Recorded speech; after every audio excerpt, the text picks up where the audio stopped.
Now, Oh, yes, I got my luggage back, eventually. yeah, it did come 2 or 3 days after we got back. So I'm going to sit down here. As I explained, I'm going to see whether I can still see you when I sit down. How's that?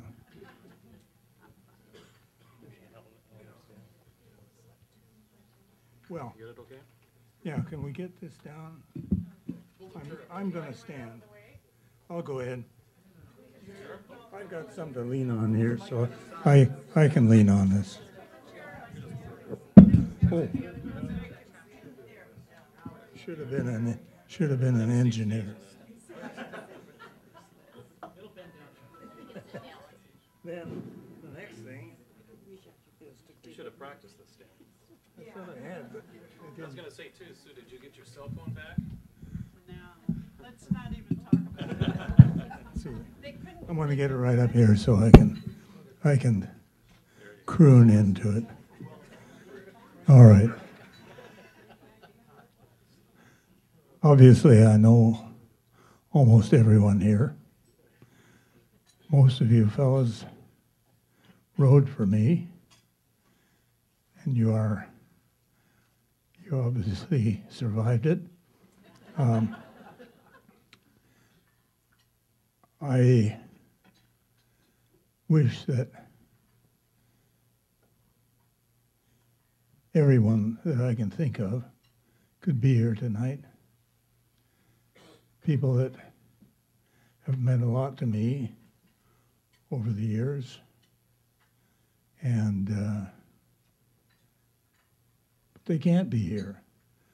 Some by choice, others not by choice.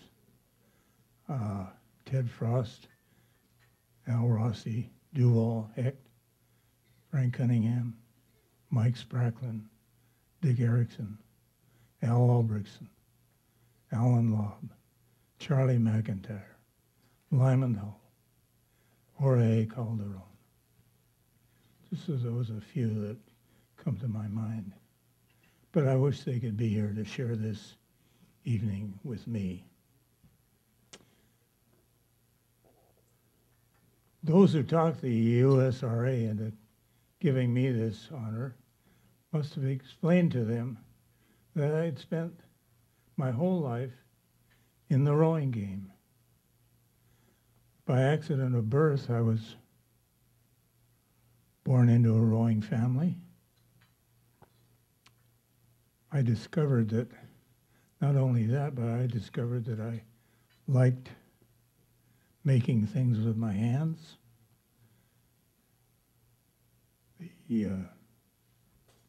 My parents helped me in that by building a little shop for me in the basement where I could whittle things out.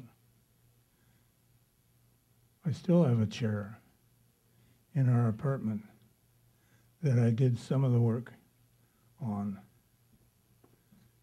for my class at Roosevelt High School in woodworking. It was a nice piece of work, I must say. The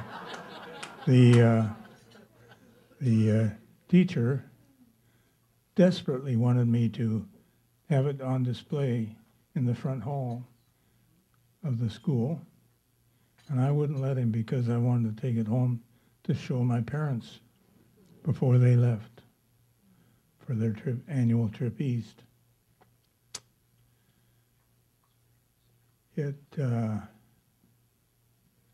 I don't know who worked this thing up. There had to be some pretty heavy hitters talking to the people at the USRA. Who on earth knew anything about this joker from out in the Indian country? They had known of my uncle, Dick, who built boats at Yale.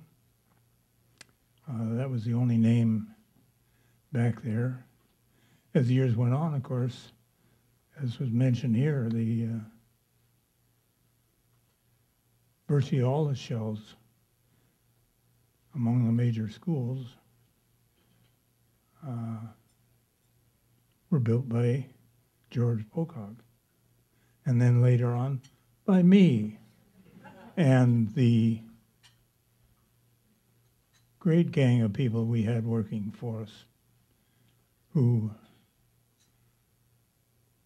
carried on the tradition of fine boat building, even when either me or my dad was off traveling. We had a wonderful arrangement where when I was off traveling with crews, he would run the shop. When I was off, I lost the train of my thought. Anyway, it was a wonderful combination. Mother and Dad loved to travel. Mother would be champing in the bit if she heard the whistle blow or ship's whistle. She was ready to go at the drop of a hat. So they were able to travel a lot in those days, and as time went on, I was more and more involved with teaching young men how to row. And so I would take off, and he'd run it. So that was a wonderful setup for the two of us. Now, I did a whole lot more than just teach rowing. I built a lot of boats. I coached a lot of crews. Many of them were very successful. I always felt that